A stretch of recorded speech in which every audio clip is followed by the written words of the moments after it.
Hello friends, ഇന്നത്തെ video June 22 Vijay birthday സ്പെഷ്യലിൽ സംഭവിക്കുന്ന ചില കാര്യങ്ങളെക്കുറിച്ചാണ്. എന്നാൽ പിന്നെ വേഗം വീഡിയോയിലോട്ട് പോകാം. ജൂൺ 22 എന്തായാലും വമ്പൻ അപ്ഡേറ്റ് ഗോട്ട് ടീം ഭാഗത്തിൽ നിന്ന് ഉണ്ടാകുമെന്ന് നമുക്കറിയാം. പക്ഷേ എന്താകും അപ്ഡേറ്റ് എന്നത് നമുക്ക് റൂമേഴ്സ് അല്ലാതെ വേറൊന്നുമില്ല.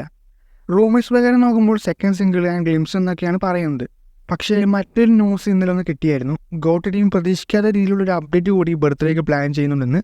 സോങ്ങോ ഗ്ലിംസോ അല്ലാതെ മറ്റൊരു ഐറ്റം ഒരുപക്ഷെ വിജയുടെ ഷൂട്ടിംഗ് സ്പോട്ട് വീഡിയോ വിടാൻ ചാൻസ് വളരെയുമാണ്. എന്തെങ്കിലും ഗ്ലിംസ് വേണമെന്ന് നിർബന്ധമുള്ളൂ. വേറെ ഒരു ഒറ്റ അപ്ഡേറ്റ് മതി, ഗ്ലിംസ് മാത്രം മതി, വേറെ വലിയ അപ്ഡേറ്റ് ആവാൻ ആവശ്യമൊന്നുമില്ല.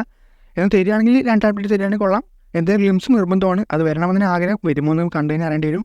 ഈ സോങ് ഒന്നും ഫസ്റ്റ് വിട്ടാൽ ഒരു പ്രതീക്ഷയും ഉണ്ടാകില്ല. മോശം കൂടി ആയാൽ പിന്നെ തീരുമാനമാകും. ഒരു ഗ്ലിംസ് റിലീസാക്കിയാൽ മാത്രമേ ഹൈപ്പ് കയറുള്ളൂ. ഇനി ആകെ 3 മാസമേ ഉള്ളൂ പടം റിലീസാക്കാൻ. ഒരു 3 പ്രൊമോഷൻസും അപ്ഡേറ്റ്സും ഒക്കെയാണ് വരുന്നത്. ഒന്ന് കൊളുത്തി വരണമെങ്കിൽ സെപ്റ്റംബർ 5 മരണം വെയിറ്റ് ചെയ്യാൻ വേണ്ടി എന്തെങ്കിലുമൊക്കെ ജൂൺ 22 വരേണ്ടി വരും. എന്തെങ്കിലും കാത്തിരുന്ന് നോക്കാം. അതേപോലെ ജൂൺ 22 ദളപതി 69 അനൗൺസ്മെൻറ്റ് വിട്ടാലും കൊള്ളാട്ടോ. പിന്നെ പലവരും ഈ ദളപതി 69 കാർത്തിക് സുബ്രാജ് ആണല്ലോ ഫസ്റ്റ് ചെയ്യേണ്ടിയിരുന്നത്. എന്നാൽ വിജയ് റിജക്റ്റ് ചെയ്തതിനു ശേഷമാണ് കാർത്തിക് സുബ്രാജ് സൂര്യ 44 അനൗൺസ് ചെയ്തത്.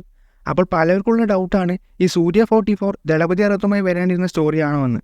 ആ സംശയം ഇപ്പോൾ തന്നെ തീർത്ത് വിടാം. ഇത് ദളപതി 69 സ്റ്റോറിയൊന്നുമല്ല. കാർത്തികും സൂര്യയും പ്രൊജക്റ്റ് മുന്നേ പറഞ്ഞു വെച്ചൊരു സ്ക്രിപ്റ്റാണിത്. സൂര്യയ്ക്ക് ദളപതി 69 കാർത്തിക് സുബ്രാജ് ആണ് ചെയ്തിരുന്നെങ്കിൽ ഒരുപക്ഷെ ഇപ്പോൾ സൂര്യ 44 അനൗൺസ്മെൻറ്റ് വരില്ല എന്നേ ഉള്ളൂ.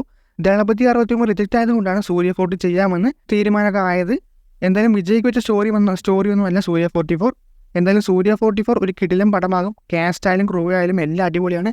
എന്തായാലും എല്ലാ പടങ്ങളും കാത്തിരിക്കാം. അപ്പോൾ നിങ്ങൾക്ക് എന്താ തോന്നുന്ന അഭിപ്രായം കമൻറ്റിൽ പറഞ്ഞാൽ മതി. അതുപോലെ താഴെ കാണാൻ ലൈക്ക് ബട്ടൺ ഷെയർ ബട്ടൺ തട്ടി വിടുക. സൈഡിൽ കാണാൻ സബ്സ്ക്രൈബ് ബട്ടണം ബെൽ ബട്ടൺ തട്ടിവിടുക കൊള്ളായിരുന്നു.